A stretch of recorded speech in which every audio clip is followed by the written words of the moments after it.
I will be happy if one of you can remind me the progress of this course so far. What are the things that we have done?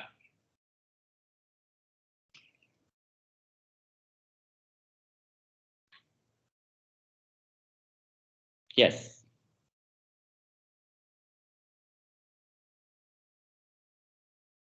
One of you can come forward and let me know what are the things that we have done so far in our course.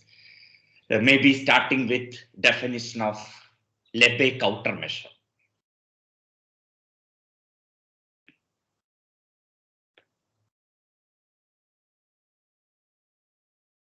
Nobody is interested to do? Sir, firstly, we have done outer measure, उसके बाद उसकी जो भी No. Take properties. one by one. So first we have defined Lebesgue countermeasure, right? Yes, sir. So let me write it that Lebesgue countermeasure.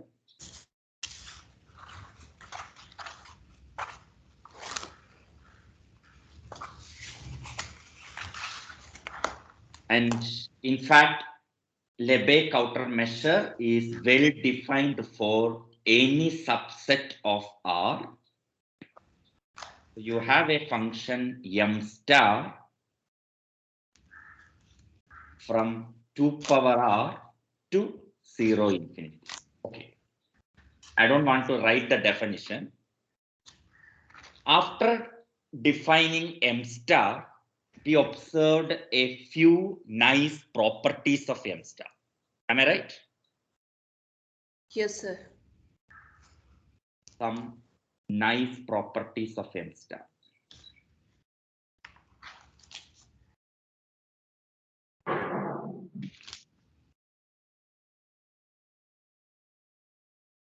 Translation invariance,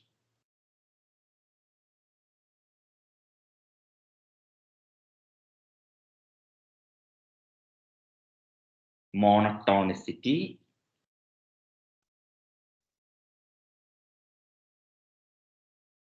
countable subadditivity, etc.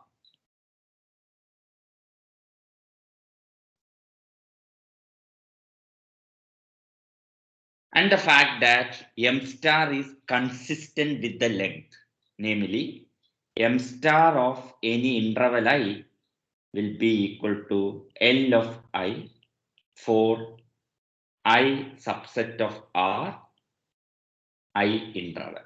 Okay.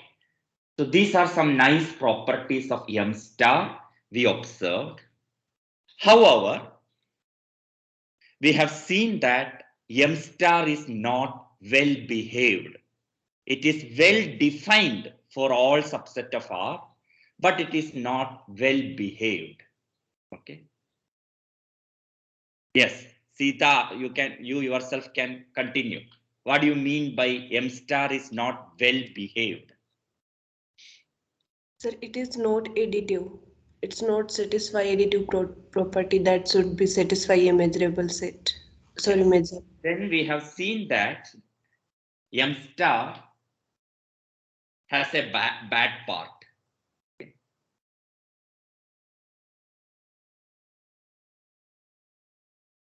M star is not countably additive. In fact, it is not even additive.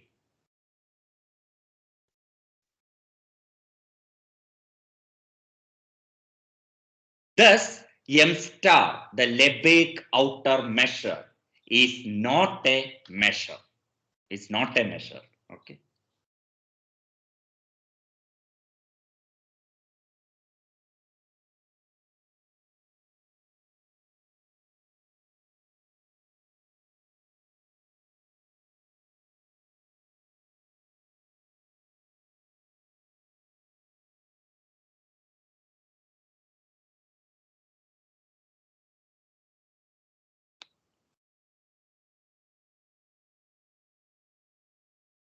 At this point, one can suspect that the way in which we have defined M star the way in which we have defined Lebesgue measure is the reason for not countably additiveness of M star.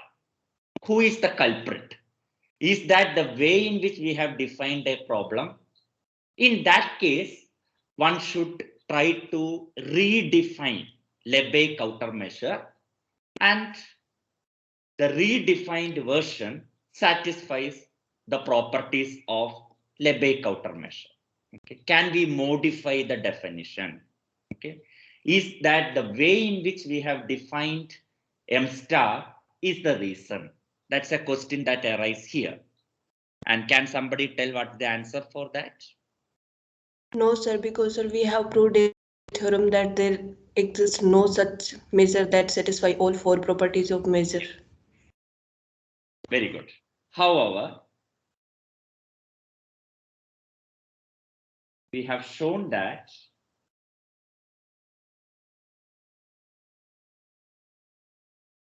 there is no function, forget about M star, there is no function mu from 2 power r to 0 infinity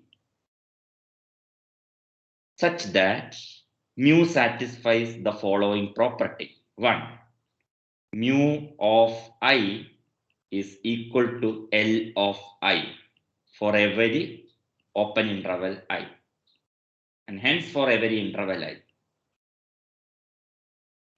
And 2, mu of x plus a, translation invariant, is equal to mu of a for every a subset of R and for every fixed real number x.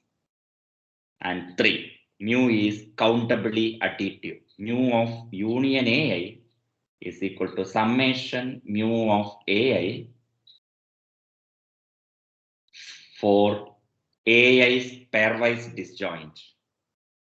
Ai subset of R, ai pairwise disjoint.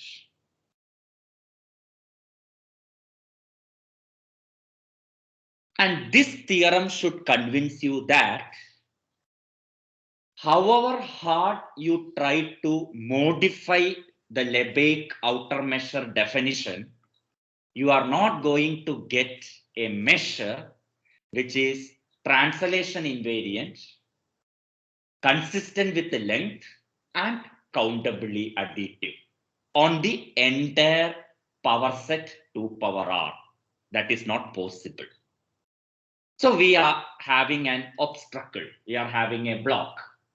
So how do we remove this obstacle? Okay. Since you cannot find a some measure satisfying all the three conditions, we have to have a compromise. We have to have a trade-off. Out of these properties, some properties you should relax. Some properties you should drop. Okay. Out of that, the property that we would like to drop is that mu is defined on the entire power set.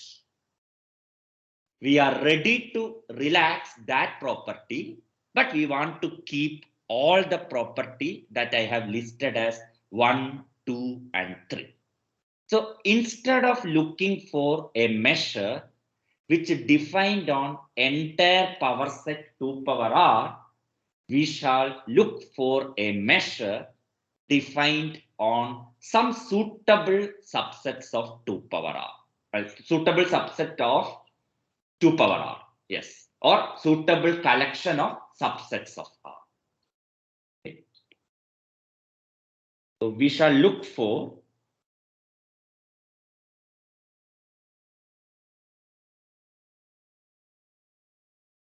a suitable collection of subsets of R. Say that collection I am calling as script M, and consider Lebesgue countermeasure itself. Okay, M star on that collection instead of on 2 power r. Okay, so this is our idea. And how do I do this? From 2 power r, you should go to a smaller subset, which is m.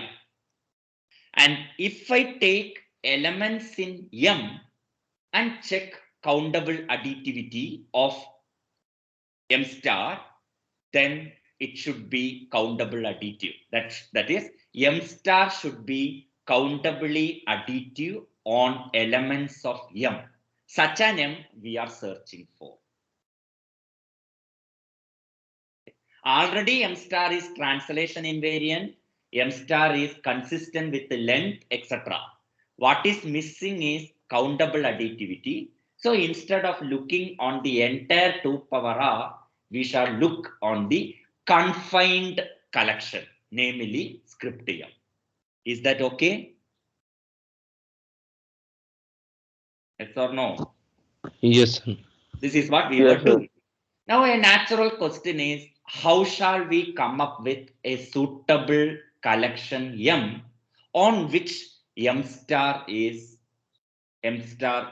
countable additive? Okay. And to answer that question, we introduced a notion, okay, and that is measurability.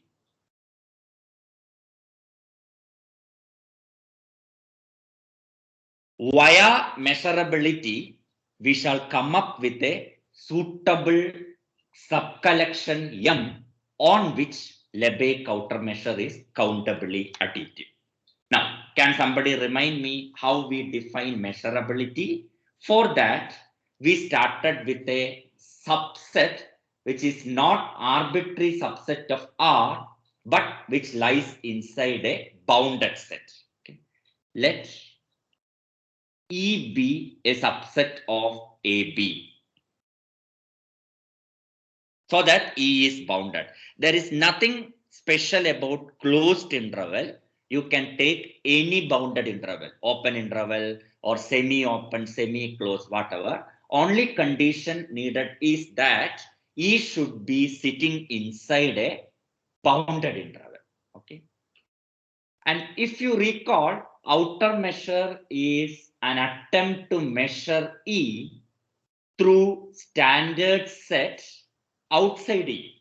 And the standard sets are open sets. Okay. In other words, you can think of M star E is equal to E is given to you here. You take a standard set outside E. By standard set, I mean open set, because I know how to measure open sets. And then consider M star of O, where O contains E, O is open, and make this approximation better and better by taking infimum. This is the definition of M star.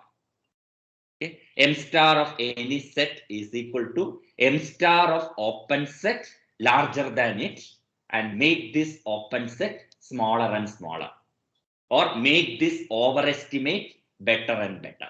Okay. So natural question is, why only approximation from outside? Why don't we consider approximation from inside?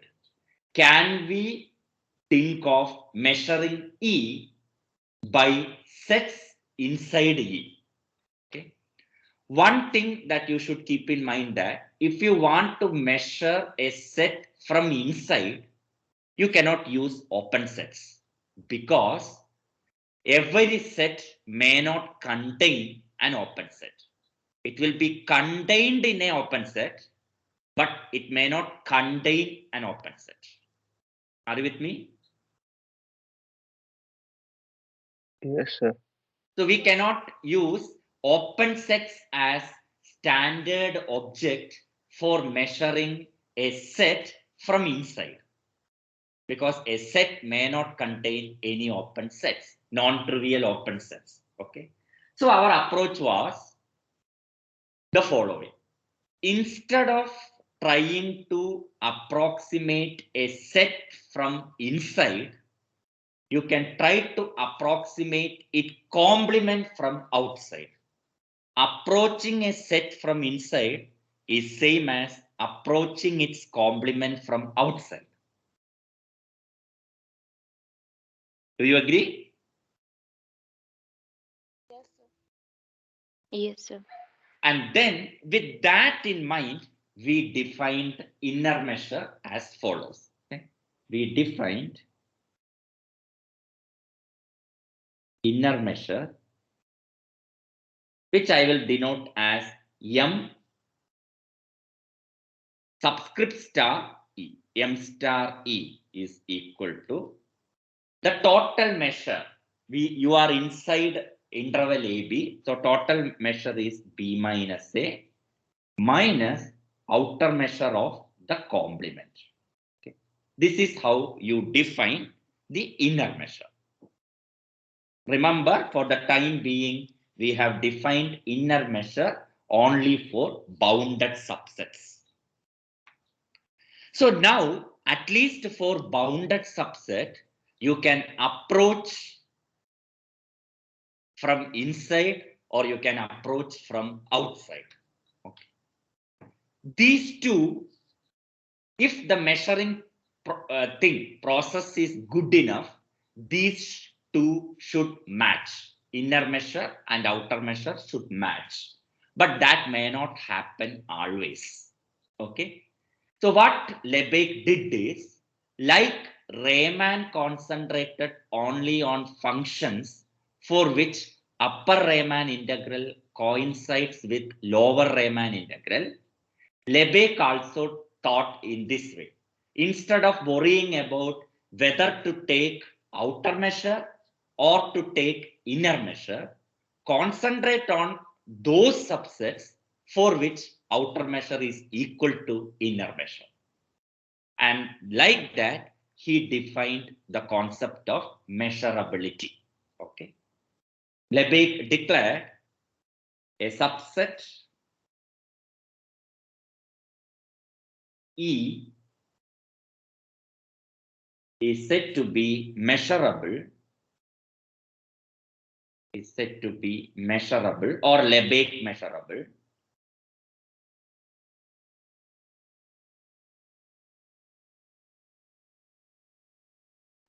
if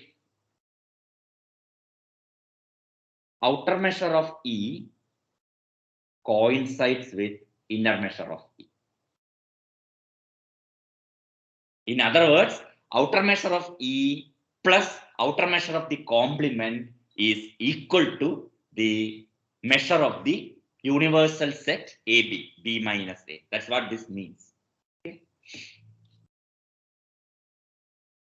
Keep in mind that for time being, we have defined measurability only for subsets inside a bounded interval. Okay. This is what we have done in the last lecture.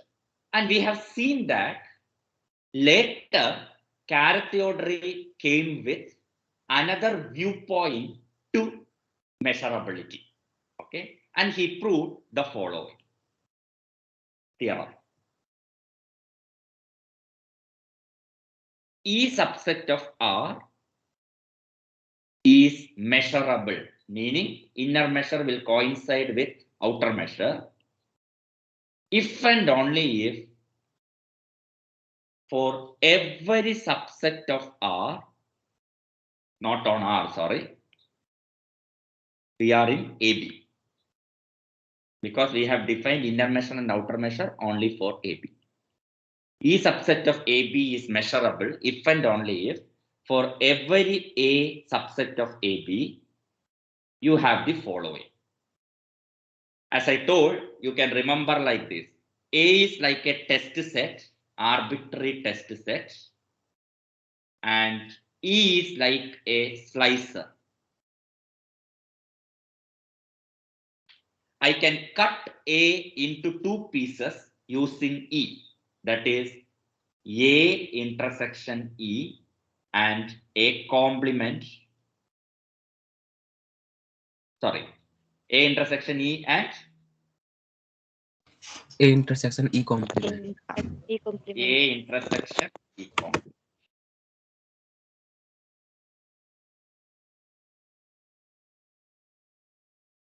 And the set will be measurable if and only if that set is a good slicer, in the sense any set you give, this set E can cut into two pieces and measure of the whole will be is equal to measure of these two pieces. That is, M star of any set A is equal to M star of part of A in E plus part of A in E complement.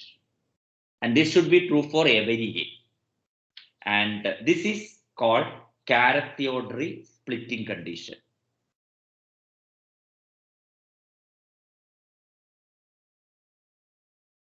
Please check the spelling with consulting any book.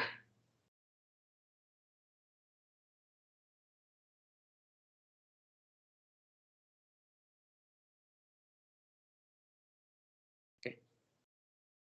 So this is the starting point of Lebesgue measurability. So now, since measurability and these conditions are equivalent, at least for bounded sets, now this condition will be treated as the definition for any set E. Now we don't have boundedness or anything. And in fact, this condition can be applied not only for subset of R, it can be used for any general set that you will see. Once you have a outer measure on a general set, need not be on R, then using that outer measure and using this condition, you can define measurability, and using measurability, you can go from outer measure to measure.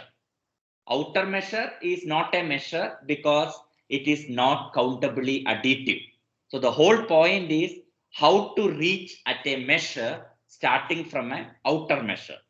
We are doing everything in terms of Lebesgue and in R, but the same approach will work for a general set omega.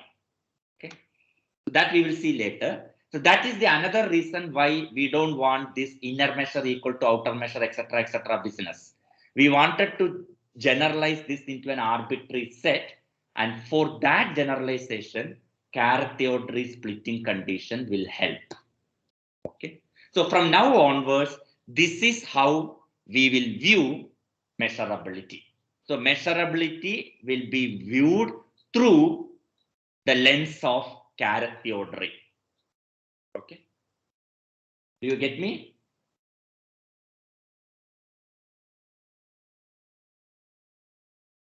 Yes, Do you sir. follow? Yes, sir. Can we go ahead? So this is the definition now onwards, and we will proceed. Okay, this is the starting point of the whole measure theory. A set is said to be measurable if any set you give, this set which you want to call as measurable can split that set into two, and measure of the individual part is equal to measure of the total for the any test set A. Okay, then you will declare E to be measurable. Okay, but before going to the definition, let me tell you one more thing. Why you did not approach outer measure via open sets? Sorry, inner measure via open sets. I'm very sorry. Why you did not approach inner measure via open sets? They may not contain open set. An arbitrary set may not contain an open set, non-trivial open set. So that's why we did not approach inner measure via open set. But what we did is we approached inner measure via outer measure. Okay. However, there is a slightly different approach. Let me quickly hint at it. Okay. I will not give the details. Note that if K subset of AB Again, I am inside a bounded interval, and K subset of AB is compact. Suppose it is compact. Then M star of K, that is outer measure of K, plus outer measure of its complement with universe as AB, which I will call as I minus K, will be equal to B minus A, which is equal to length of I. Okay. So outer measure of a compact set plus outer measure of its the complement will coincide with outer measure of the universal set, provided the universal set is bounded. Okay, and we can call K subset of I compact is measurable as usual. Compact is measurable if inner measure of K coincides with outer measure of K. Okay. This is how Lebesgue defined. Okay. Now you have measurability for compact sets. That means compact sets are like standard objects which you can measure. While working with outer measure, you observe that open sets are like standard objects. And then you try to measure everything in terms of open sets. Now, compact sets are like standard objects. Okay. Now, I wanted to approach a set from inside. You cannot use open set, we already told. But can we use compact sets? Can every set contain a compact subset? Yes, sir. For instance, singleton sets. Singleton sets are Compact. right? So what you do is, you can observe that for E subset of I, okay, the inner measure of E will be equal to, can somebody tell me? What was outer measure? You approximated externally by open set, you measured the open set, and you took the infimum. Okay, now what should I do? What are the standard objects? Standard objects are compact set. So I have to measure compact sets. So I have to find M star of K. Okay, where K is inside E, K compact. So I am approaching from inside with the compact set. And what I should do? What should I take? We take supremum. Supremum. I have to take the supreme. Okay. So this is how another way in which you can view inner measure. Outer measure is approximation from outside by open sets, and inner measure is approximation from inside with the compact sets. This point we will not take much. This is just to hint at. Hint.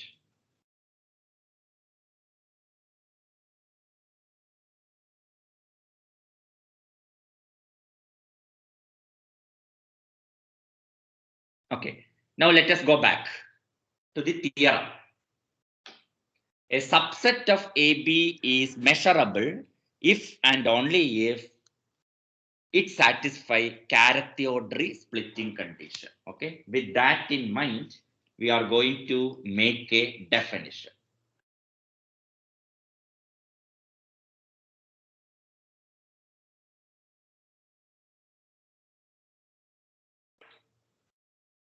A subset E of R. Now not AB. E of R is said to be Lebesgue measurable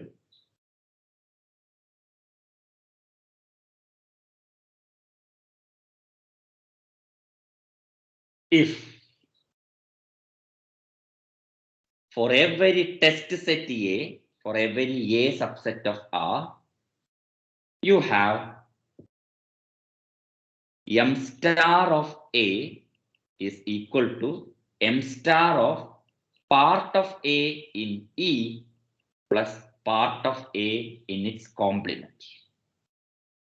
Okay. Always remember the test set is A and the set you want to call measurable is like a slicer. This is A intersection E and this is A intersection E complement. So this is the starting point of whole measure theory.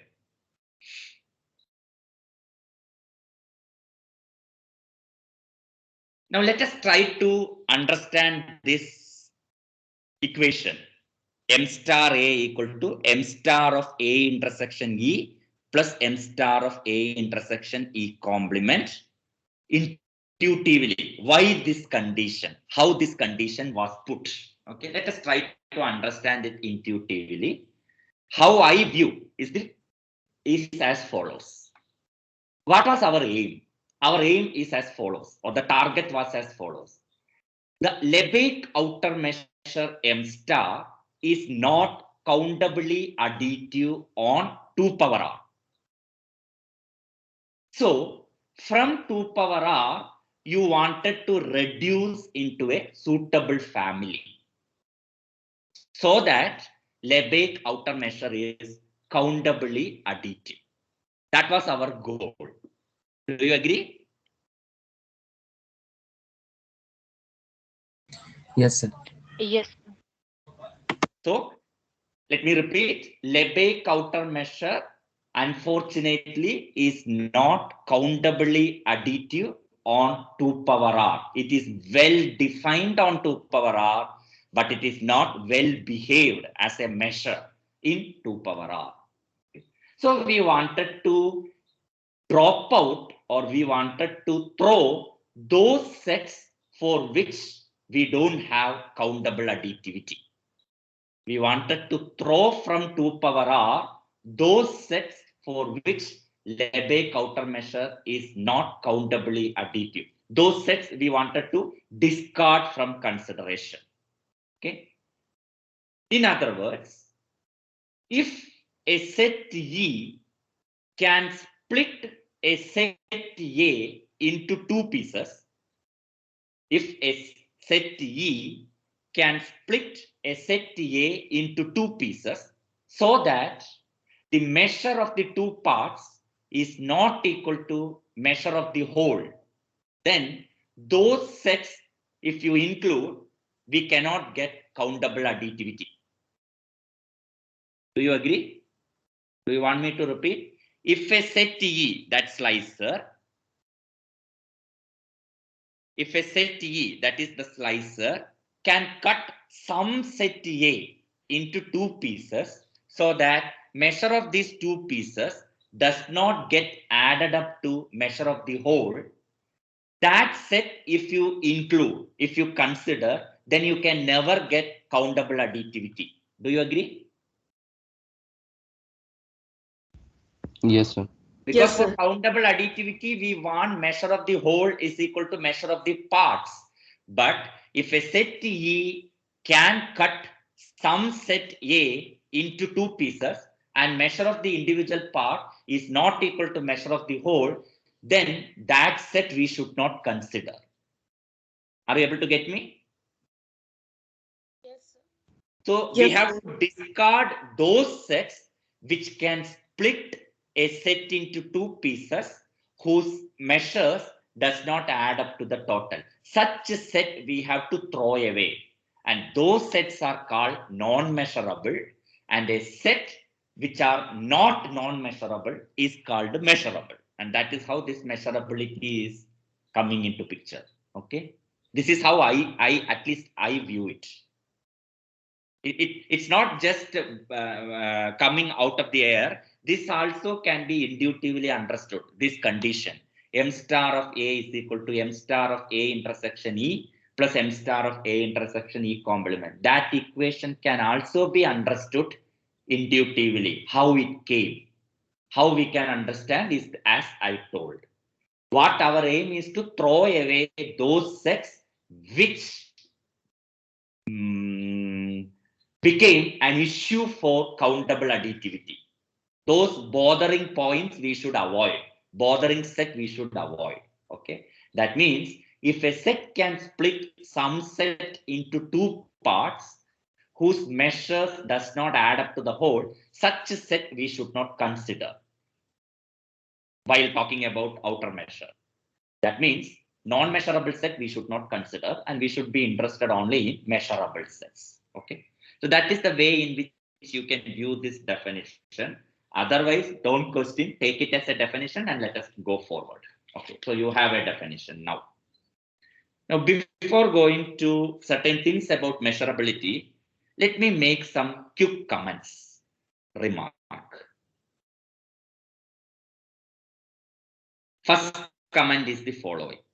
As you know, in order to see whether a set is measurable or not, you have to start with an arbitrary test set A, and you have to prove that outer measure of A is equal to outer measure of the part of A in E plus part of A in E complement. So you need an equality. Actually, you need an equality. But in that equality, one inequality is trivial. One side inequality is trivial. Okay.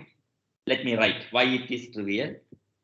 Note that this is remark 1. Okay. Note that A can be written as A intersection R. This exercise we have done already. That is A intersection E union E complement. Okay. That is A intersection E union A intersection E complement. Now I know that M star, the Lebesgue outer measure, is countably subadditive. Since M star is countable subadditive,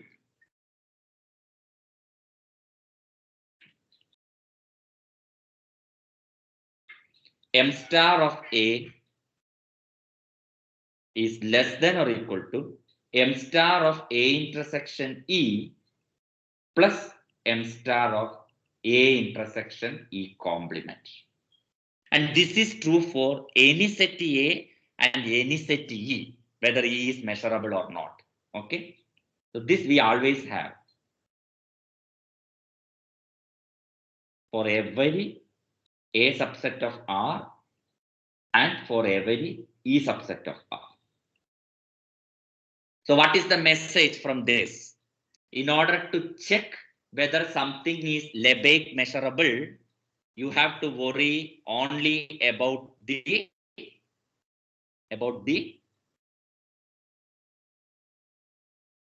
Inequality such that M star is greater than other equal to way, M star. right? Other way inequality. Thus, E subset of R is measurable,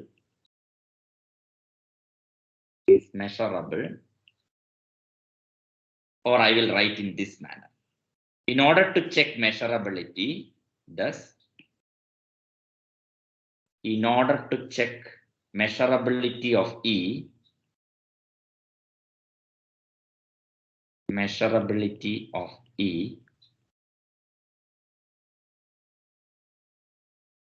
it is enough to check. It is enough to check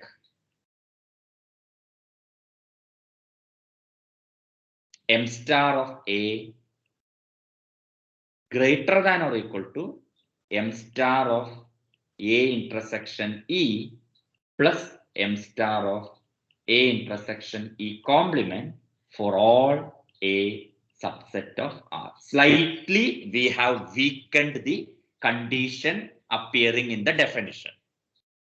We don't want equality to be proved. It is enough to prove this greater than part. Okay, so that is one step. Now, one more observation. Again, it is a quick observation. Suppose your M star of A is some set such that M star of A is infinite. Then, do you see that this inequality which I wrote last is automatically true? If M star of A is infinity? Yes, sir. That means you have to consider only those test set A for which M star of A is finite, and then check whether this inequality is true. Let me write that. if M star of A is infinity, then the previous inequality is obvious. Previous inequality is obvious.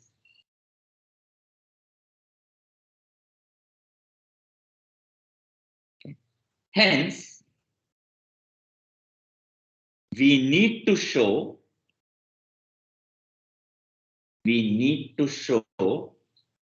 M star of A greater than or equal to M star of A intersection E plus M star of A intersection E complement for those test set A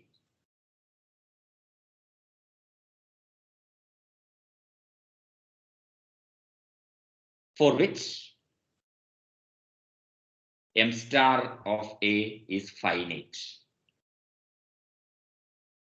So what is the moral of the story? In order to prove some set E is measurable, you start with a set A which is of finite measure, and then prove that M star of A is greater than or equal to M star of A intersection E plus M star of A intersection E complement. Once you could prove what I have highlighted in the red box, then you are proving that E is measurable. So that's the first comment. Though it is quick comment, it will help for establishing something is measurable. Now, second quick comment is as follows. Look at the definition. M star of A equal to M star of A intersection E plus M star of A intersection E complement. Do you see that this definition is symmetric about E and E complement? Yes, sir. Meaning E and E complement, if you change, E you replace with E complement and E complement you replace with E, it is same, right? Yes or no? Yes, sir. Yes, sir. So the Yes, sir. definition is symmetric in E and E complement. Okay. So what? So what can you conclude from it? If E is E is measurable, then E complement is also measurable. Yes. If E is measurable, then E complement is measurable. The definition is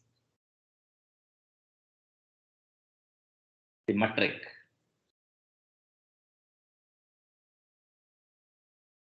in E and E complement. Meaning, if you replace E with E complement with E, definition remains the same. Therefore, thus, if E subset of R is measurable, E subset of R is measurable, then E complement is also measurable. That is another quick observation. Now let me write one more quick observation. Do you see from the very definition that null set is measurable? You put E equal to null set, what you will get?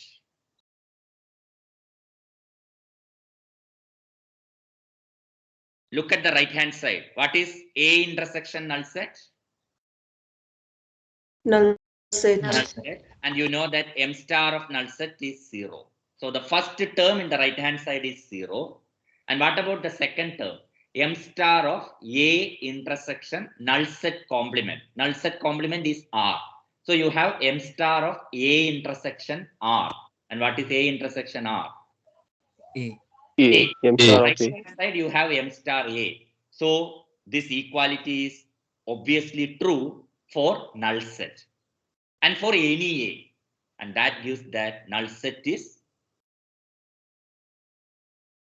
Measurable. measurable. Le- be- Any set A, you are getting M star of A is equal to M star of A intersection null set plus M star of A intersection null set complement. Okay.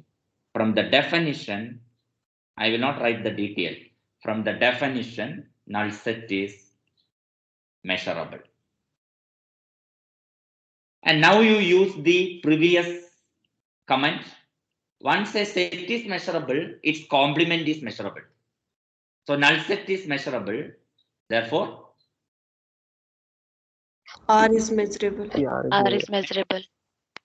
hence from previous comment,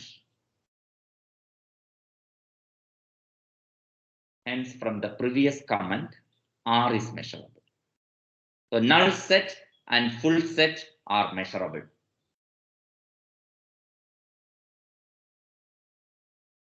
Okay. Now we shall see what are all the properties of measurable sets. Okay. For that, let me start with a lemma.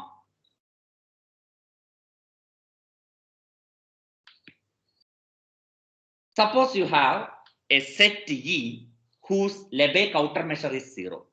If M star of E is equal to 0, then such sets will be measurable.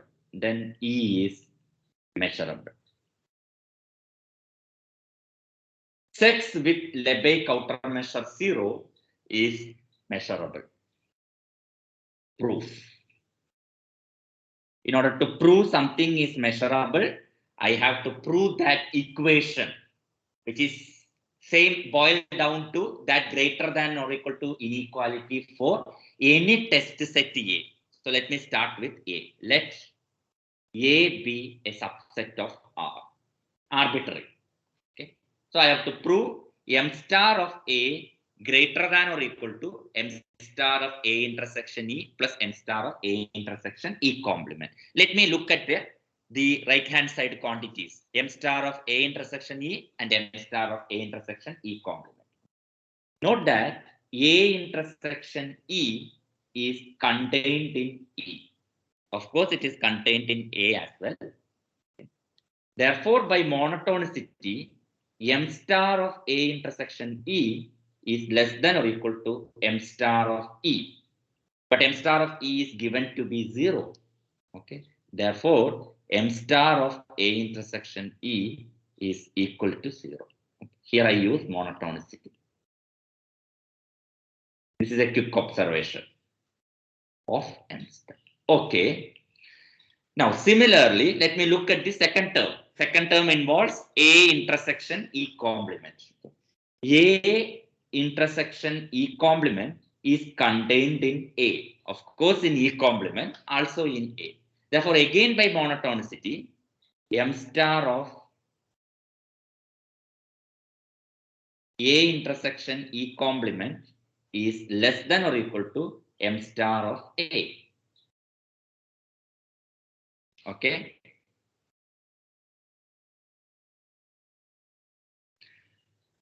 Now you add. Hence, M star of A intersection E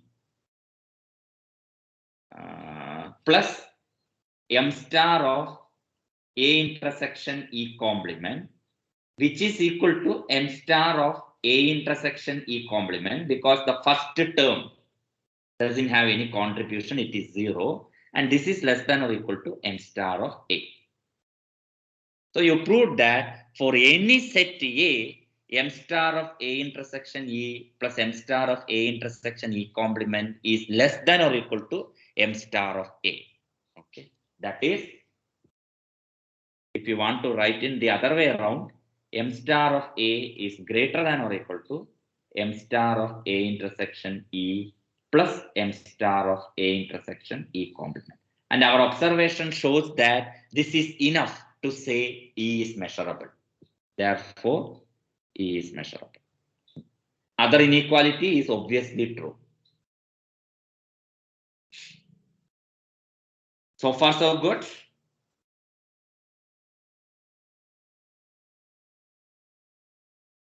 Yes, sir.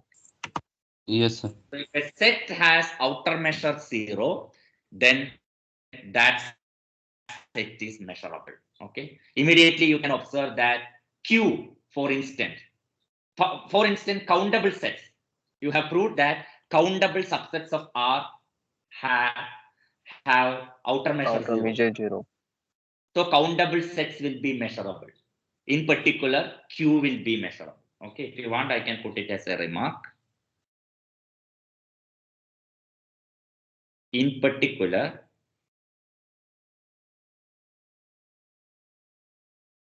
countable sets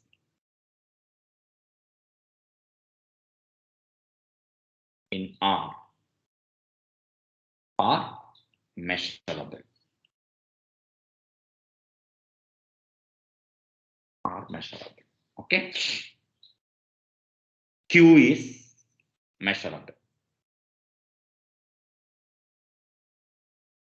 Can an uncountable set have measure 0?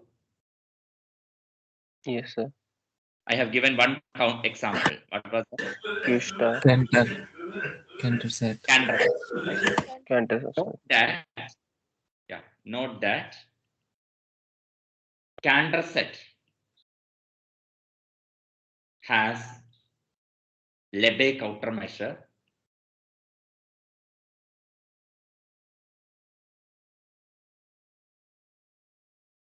countermeasure 0. Okay. Therefore, Cantor set is measurable.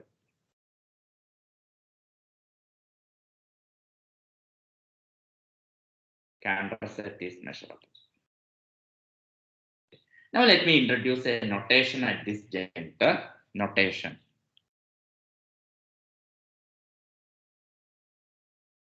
Script M is equal to collection of all E subset of R is measurable. I am collecting all those subsets of R which are measurable. That is same as collection of E subset of R such that for every subset A of R, M star of A is equal to M star of A intersection E.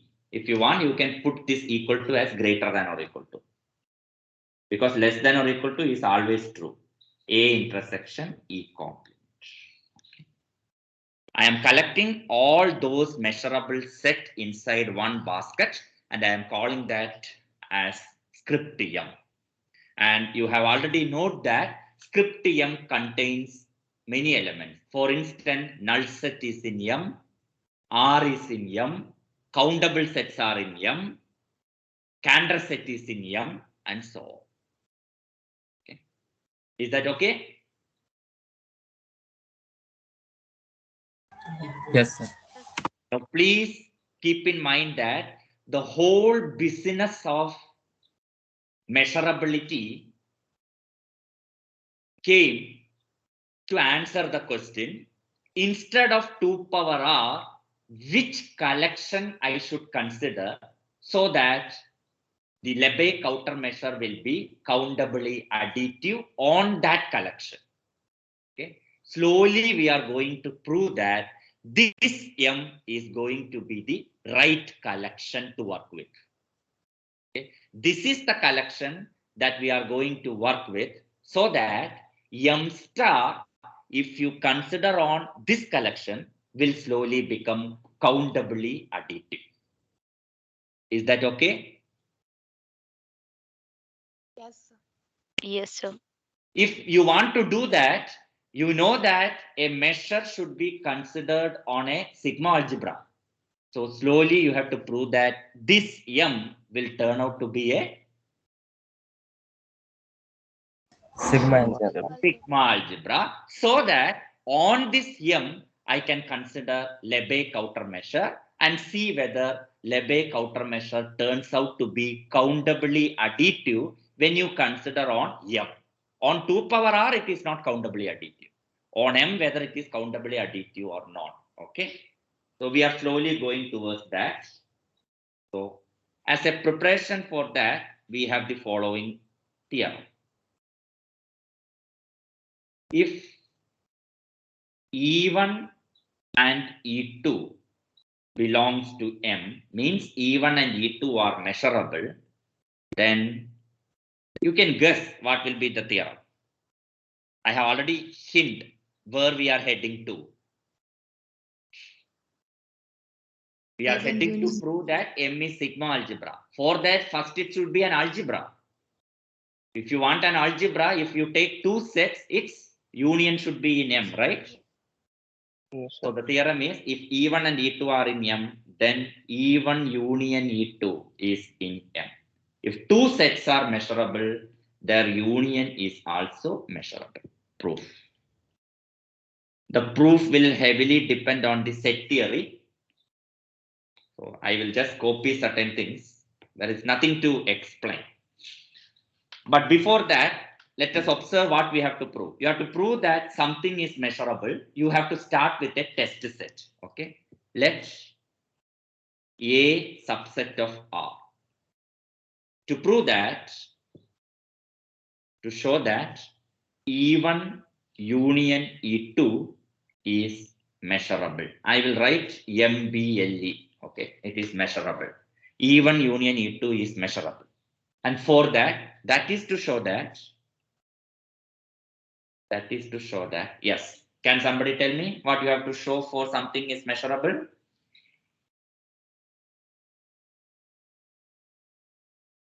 No, nobody wants to say. M star of Outer measure Of of A test set A, outer measure of test set A is greater than or equal to outer measure of test set A intersection E, the part of test set in E plus part of test set in E complement. Okay, this is what you have to prove.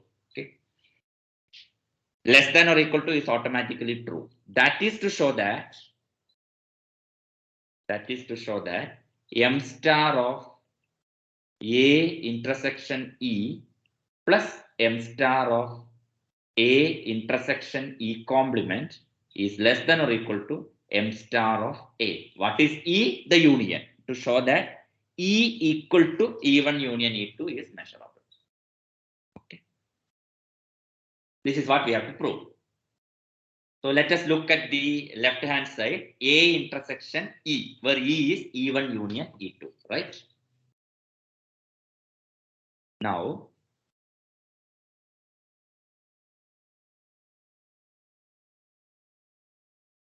A intersection E, which is equal to A intersection E is E1 union E2, which you want to prove that it is measurable. This I am going to write as I told, it will be heavily depend on the set theory notions.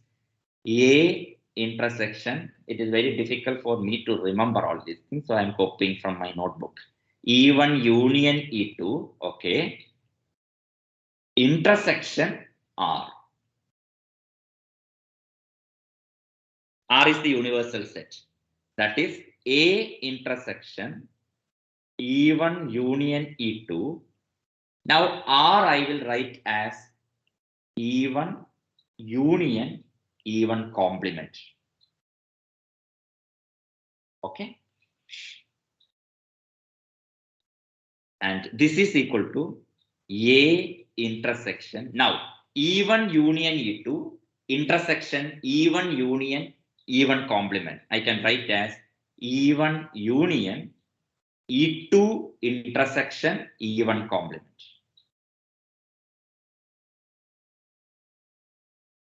Yes or no?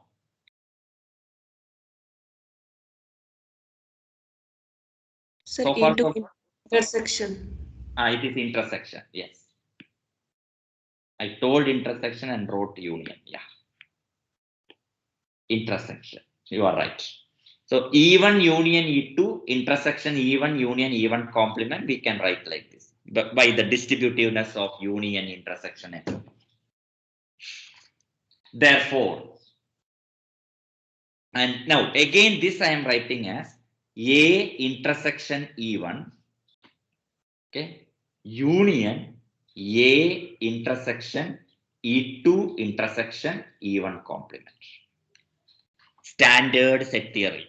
Now let us apply M star. Therefore, M star of A intersection E is equal to M star of that thing, A intersection E1 union A intersection E2 intersection E1 complement.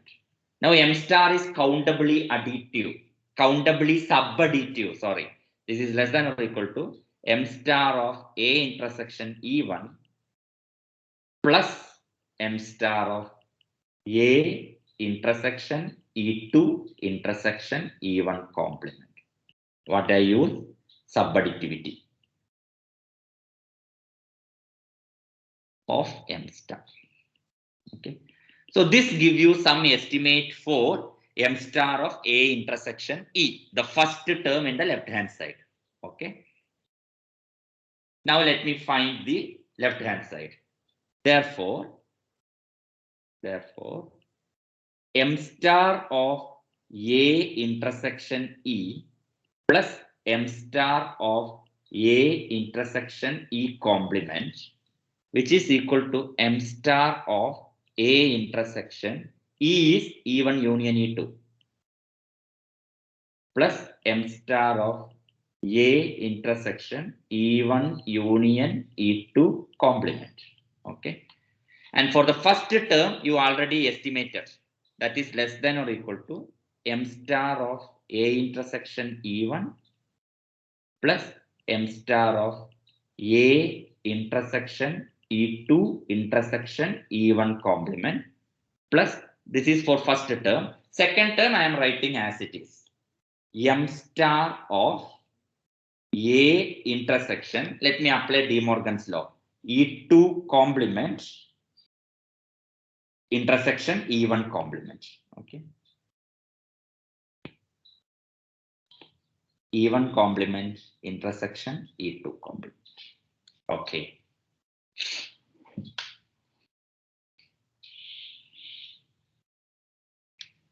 Which I will write as M star of A intersection E1 plus second and third term. I am slightly changing, not changing, the order I will change. This is A intersection E1 complement intersection E2 plus M star of A intersection E1 complement intersection E2 complement. Standard set theory, monotonicity, and countable subadditivity. With this, we got up to that. Now look at the right hand side. Especially look at the second term and third term of the right hand side. And can you tell me something about this plus this? Sir, it is M star A intersection E1 complement. Why is it so? Because sir, E2 is measurable. E2 is measurable. Good. Okay. Since E2 is measurable, M star of B intersection E2 plus M star of B intersection E2 complement will be M star of B for any test set B. In place of B, you have A intersection E1 complement. Okay. So this will be equal to M star of A intersection E1 plus M star of A intersection E1 complement. What I used is only that E2 is measurable. So the second and third term get added to A intersection E1 complement. Now again, look at the right hand side. M star of some set intersection E1 plus M star of same set intersection E1 complement. And you know that E1 is measurable, right? So this will be equal to M M star star of A. A. M star of A.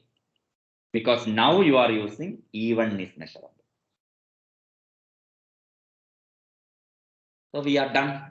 M star of A intersection E plus M star of A intersection E complement is less than or equal to M star of A. Finally, thus M star of A intersection E, where E is E1 union E2, plus M star of A intersection E complement is less than or equal to M star of A. Okay, so this proves the theorem. Thus, E is measurable. That is, E1 union E2 is measurable. And what is consequence of this result? Remark. You can extend this. Once it is true for 2, it should be true for finitely many by induction. Okay. So if E1, E2, and so on, En are in M, they are measurable, then their union Ei is in M. I is equal to 1 to N. Okay. Already you have observed that if E is in M, E complement is in M because of symmetricity in the definition. Okay. So all these things put together should tell you that M is an algebra. M is an algebra. Please remember the definition of algebra. I'm not saying sigma algebra. Okay. Therefore, M is an algebra. So natural question next is it a sigma algebra? Is M a sigma algebra?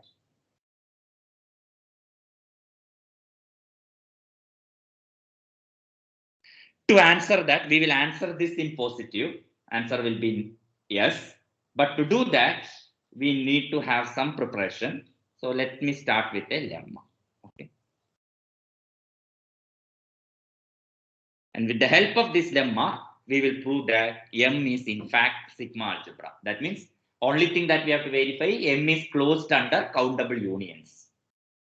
Let A be any set.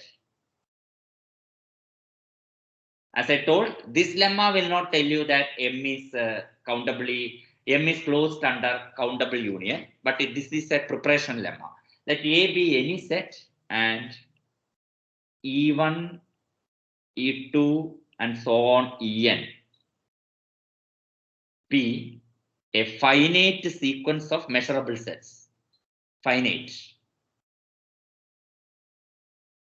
of measurable sets.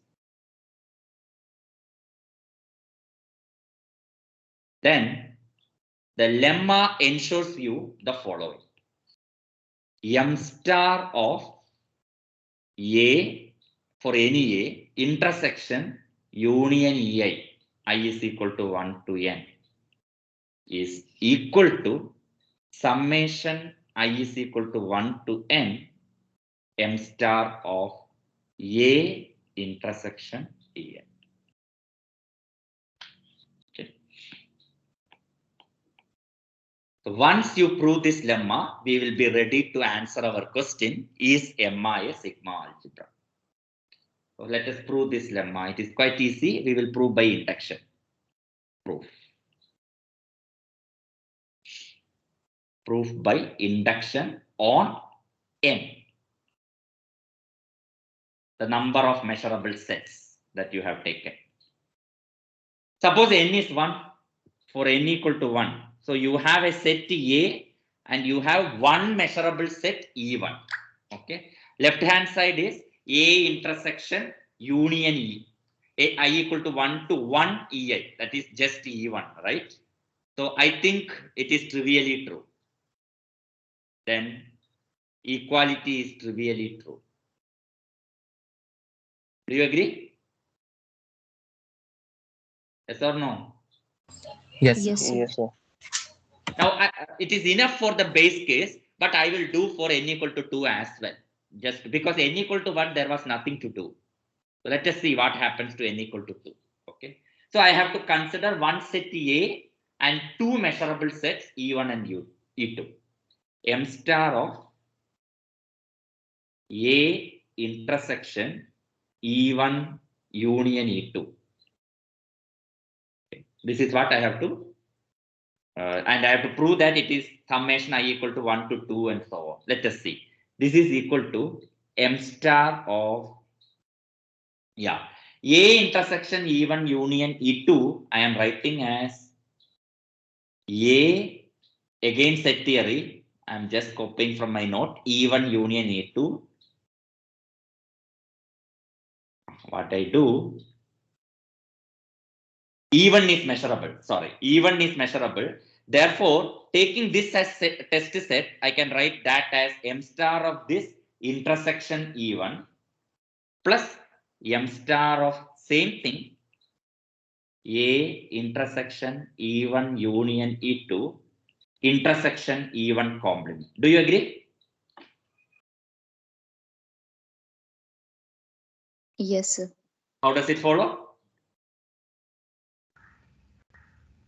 E1 E1 is is E1 E1 is is measurable. measurable. Therefore, for any test set, M star of X should be equal to M star of X intersection E1 plus M star of X intersection E1 complement. Reason is E1 is measurable. Okay, not set theory, measurability. Sorry.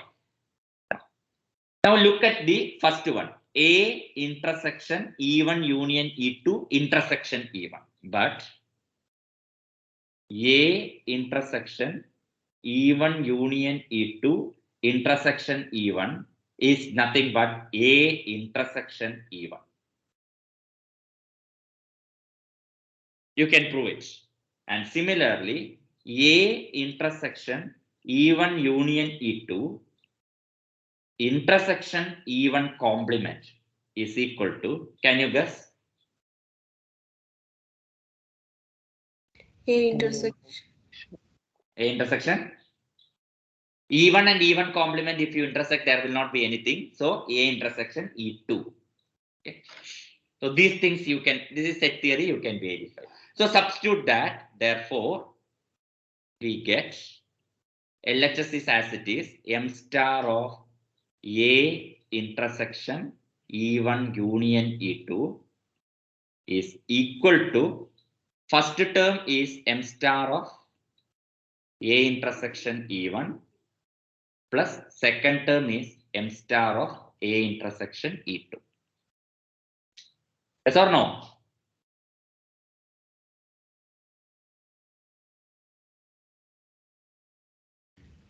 Yes, sir. So what did you prove? You proved the theorem for n is equal to 2, right? Now assume for n minus 1 and prove it for n. Okay. Assume the result is true.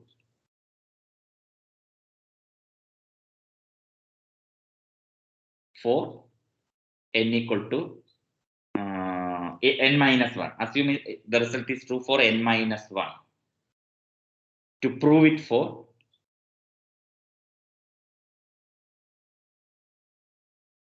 n.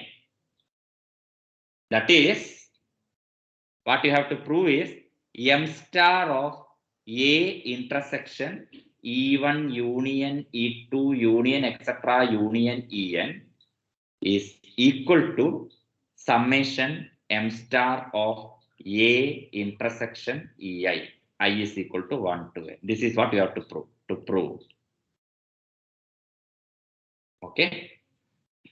Heavily it will depend upon again the induction hypothesis and some set theoretic notion. A intersection union I is equal to 1 to n Ei intersection En will be equal to A intersection union I is equal to En. Sorry, A intersection En. What we did in n equal to 2, the same thing. Do you agree? Do you agree with this set theoretical statement? A intersection union Ei, then again with intersection with the En will be A intersection En. Yes or no? Yes, sir. I don't know, if you are not able to convince yourself, please do a proof. And similarly, A intersection union I is equal to 1 to n Ei intersection En complement. This is what we did for n equal to 2 case also. With E2 and E2 complement we did. Not E2, E1 and E1 complement. Yeah. So what will be this?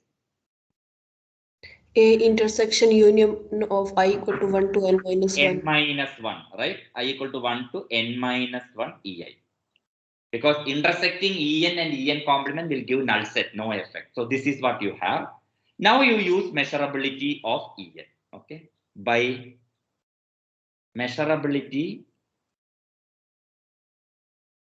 of En, we have M star of A intersection union I is equal to 1 to n ei. This is like a test set now, is equal to m star of the test set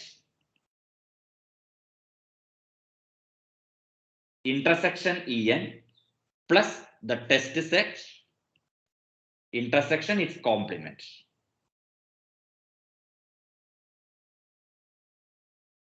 This is by measurability of en.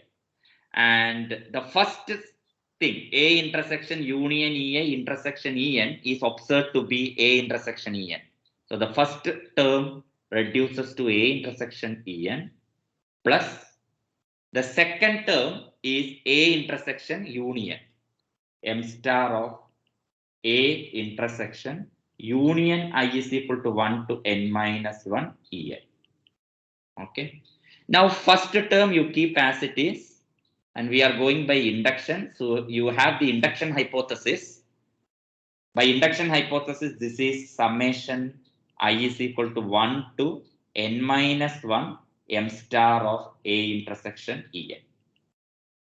Clubbing these two, it is summation I is equal to 1 to n m star of A intersection En. Okay, and that proves the result. Thus, we have the lemma.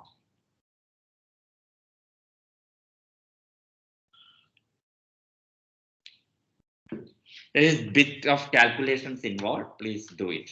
But the idea is applying induction. Is that okay? Yes. Yes. Why did we prove this lemma? To answer our question. Is script M a sigma algebra? But before that, let me tell you a consequence of this lemma, which we will use later. Okay. Let me put a remark.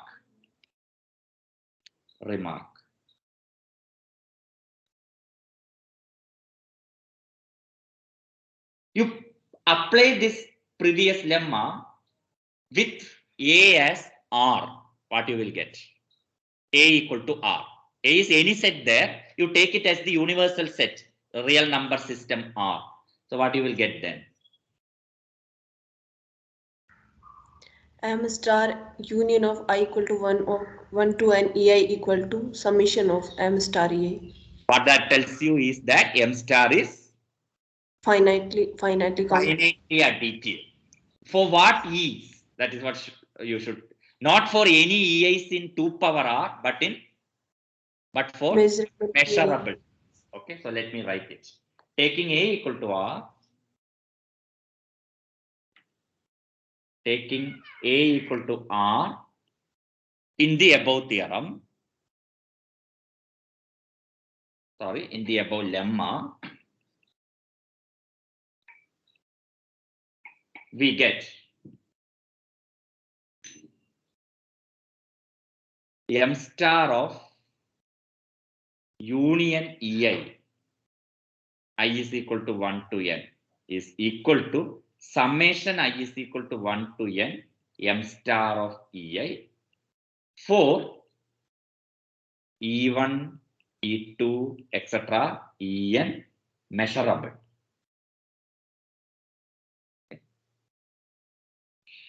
That we will use later. Now let us go back to the lemma and the question. Okay. Now to answer the question, that is script M a sigma algebra? Let me put a theorem. If En belong to M for every n belonging to n. So En is a sequence of measurable sets. Then union n is equal to 1 to infinity is also in M. That is, M is closed under countable unions. Okay. Proof. To prove this, we shall use the previous lemma. Let E equal to union En. N is equal to 1 to infinity. We have to prove that E is in M. Okay. To prove that E is measurable, script M. Okay. For that, for any test set A, you have to prove the equation. That is to prove that for every A subset of R, M star of A is greater than or equal to M star of A intersection E plus M star of A intersection E complement. This is what we have to prove. Okay. So what I am going to do is, E is now union of En. I am going to write E as a disjoint union. This technique we have used several times. Okay. First, let us write E as disjoint union by letting you know what to do for that. I take A1 to be equal to E1 and I take AN to be no further explanation. This is done so many times. I is equal to 1 to n minus 1 EI. Okay. Then you can see that E, which is union of En, can also be written as union of An. N is equal to 1 to infinity. And this is for every n greater than or equal to 2. So what I have achieved is, from an arbitrary union, E is now written as union of disjoint sets. Okay. Let me also take Fn to be union of AI. I is equal to 1 to n. The partial unions. Okay. Partial unions of AIs where AIs are disjoint. Note that Fn is in M. Do you agree? Yes, sir. Yes, sir. How does it follow? Yes, sir. From previous theorem. Finite union. Finite union. That is okay. It is finite union, okay. But how do you make sure that AIs are in M? Because AIs involves not only union, it involves the difference also. Algebra. It is an algebra. So M is closed under complementation. M is closed under finite union. M is closed under finite intersection. Do you agree? Yes, sir. Yeah, because M is an algebra. So union alone will not help you. Okay. M is an algebra. M is closed under set theoretic difference also, because it is closed under complementation and intersection. Finite. Therefore, each Fn is in M. Since Fn is measurable, you can see that, therefore, M star of any test set A is greater than or equal to M star of A intersection Fn plus M star of A intersection Fn complement. Because Fn is measurable, this is true. Do you agree? Yes, sir. Yeah. Because Fn is measurable, any test set, this will be true. Now let us look at, however, the two terms in the right hand side. M star of A intersection Fn would be equal to M star of A intersection. What is Fn? It is union AI. Union I is equal to 1 to n AI. Okay. And now use previous lemma. AIs are measurable. M star of A intersection union. This will be equal to summation I is equal to 1 to n M star of A intersection AI. Okay. By previous lemma. Will you agree? Yes or no? Yes, sir. This is about the first term in the right hand side. Now I have to look at the second term, A intersection Fn complement. For that, note that, again some set theory, note that E is union n is equal to 1 to infinity an. So E complement is intersection n equal to 1 to infinity an complement. Okay. that is contained in an complement. Intersections of all is contained in the fixed one, an complement. And you can see that an complement is contained in Fn complement. Because Fn is union Ai. Right? So Fn contains An. Therefore, Fn complement is contained in An complement. Or I am using, is it right?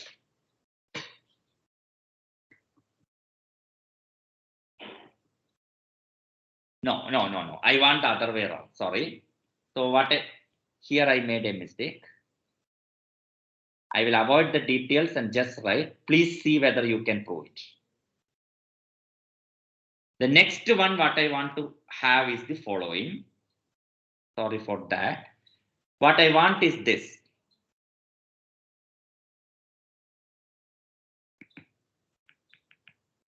Fn complement contains E complement. Okay. I will just write note that. If you can help me with that now, it's okay. Otherwise, you can think later. Do you see this Fn complement contains E complement?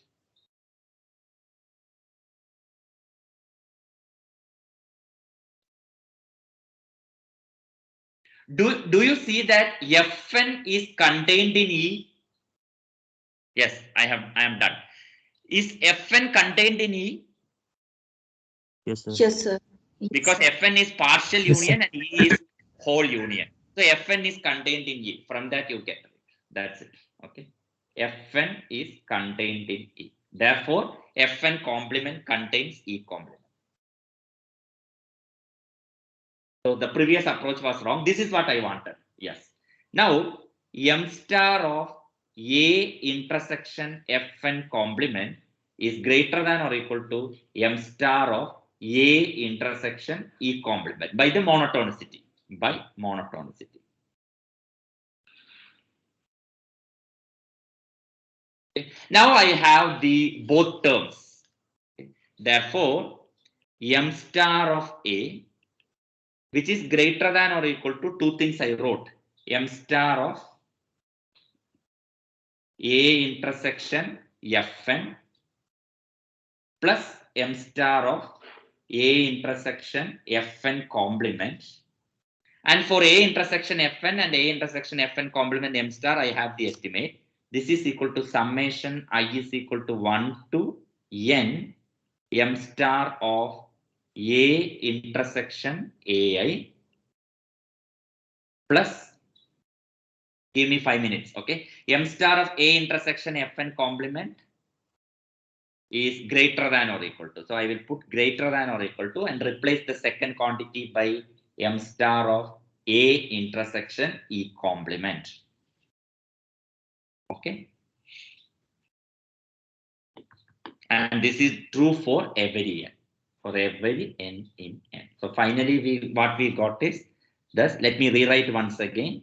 M star of A is greater than or equal to summation I is equal to 1 to M star of A intersection Ai plus M star of A intersection E complement. Okay. Remember, the left hand side is fixed and right hand side depends upon n.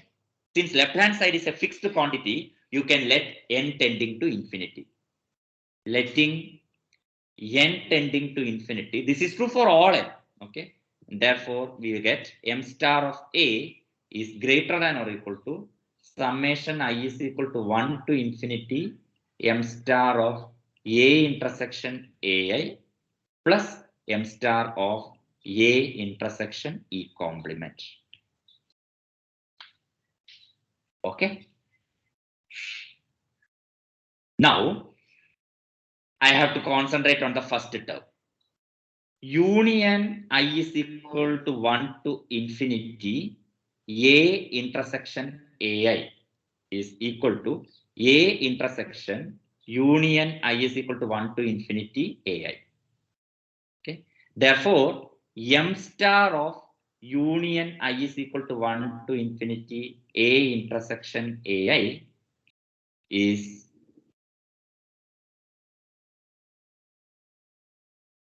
sorry, I'm making some mistake.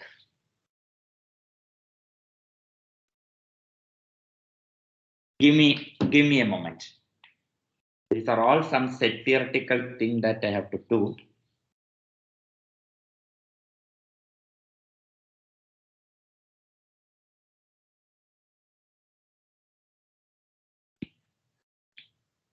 So letting n tending to infinity, I got this. Now somehow I have to say that the first one is greater than or equal to m star of a intersection union I is equal to 1 to infinity ai. This I have to say somehow. Plus second quantity will be m star of a intersection e complement. Okay. And this I can write m star of a intersection e plus m star of a intersection e complement, and that will complete the proof. But only thing is now I have to justify this. How do I do this? How do I write this? Okay. Maybe I can leave it to you, and it is just set theory. In fact, I have written the reason also in my notes, but somehow I am not able to think now. How do you get from this step to this step? Can I leave to you as an exercise? Yes or no? Yes, sir. That is the first term, summation I equal to 1 to infinity m star of a intersection ai. Somehow I have to write greater than or equal to this. Okay. So please try to do it. I have used the monotonicity of m star and countably subadditivity of m star. That's what I have used. But please see it. Okay. So let me finish that. Therefore, with this gap in my proof, let us agree that m is closed under countable union. Okay. So the remark is as follows. Agreeing that we have completed the previous proof, it follows that M is a sigma algebra. Because it is already closed under a complementation, etc., etc. Now it is closed under countable unions. Therefore, M is a sigma algebra. Okay. Give me 2 minutes. This will be the starting point of the next lecture. So you have M star from word to word. Lebesgue outer measure. Script n. 2 power r2 initially. 2 power r2 0 infinity. Okay. Now what I do is restrict this M star to M. Restrict M star to M. You know what is the restriction of the function.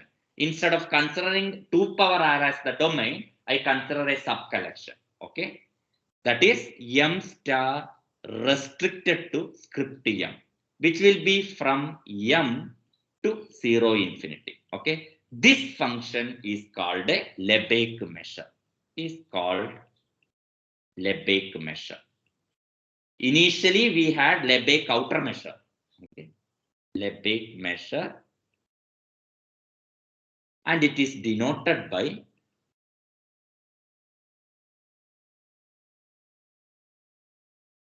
now we will avoid star, and it is denoted by M. So restrict M star to script M.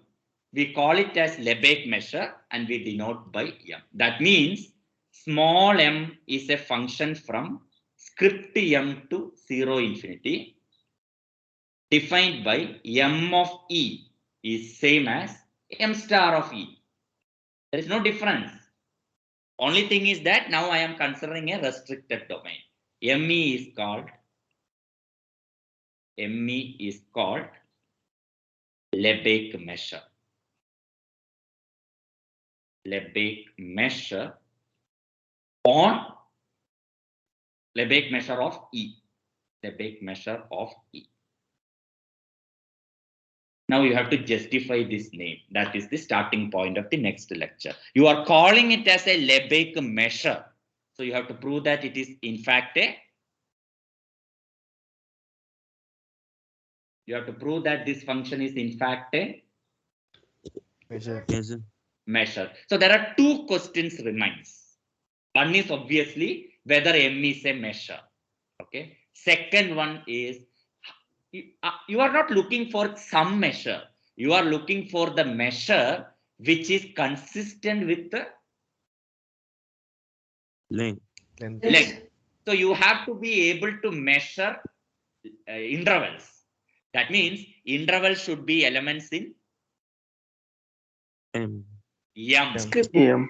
Script M. So what are all the two questions now we have to answer? One, whether I, the collection of all interval, is contained in Script M. script M, and secondly, whether this restricted function small m is a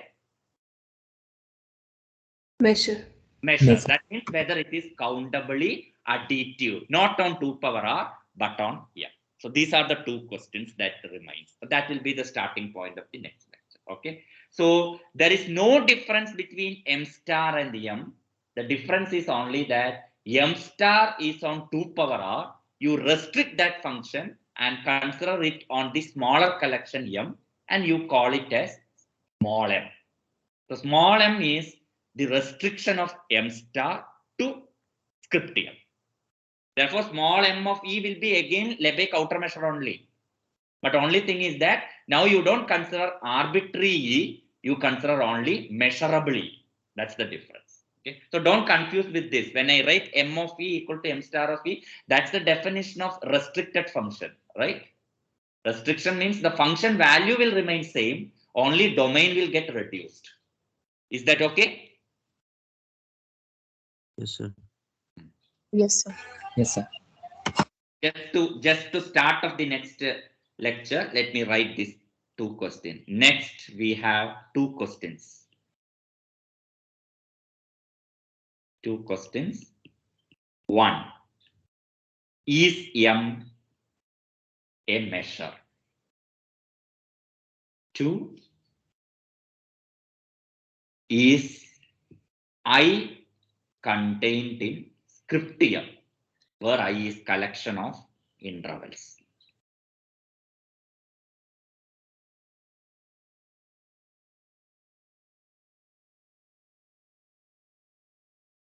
Once I is contained in M, consistency with length is not a problem because M of E is M star of E. And you know that M star of an interval is Length. length. Therefore, M of an interval also will be length. So consistency will not be a problem. Only problem is that whether I can talk about M of an interval. If you want to talk about M of an interval, the interval should be in script M. So I have to only prove that intervals are measurable. I have to prove that intervals are measurable, and I have to prove that the restriction of outer measure is in fact a measure. Okay. So you understood the difference between measure, outer measure and measure now? Yes, sir. Yes, sir. Outer measure is whole 2 power r. It is not a measure. It is not a measure. And if you restrict it to collection of measurable set, it will become a measure. Okay. So you should, I wanted to share an experience. See, I studied my M.sc. Let me stop the recording. And you can leave those who are just, I will take 2 minutes to share an experience. I studied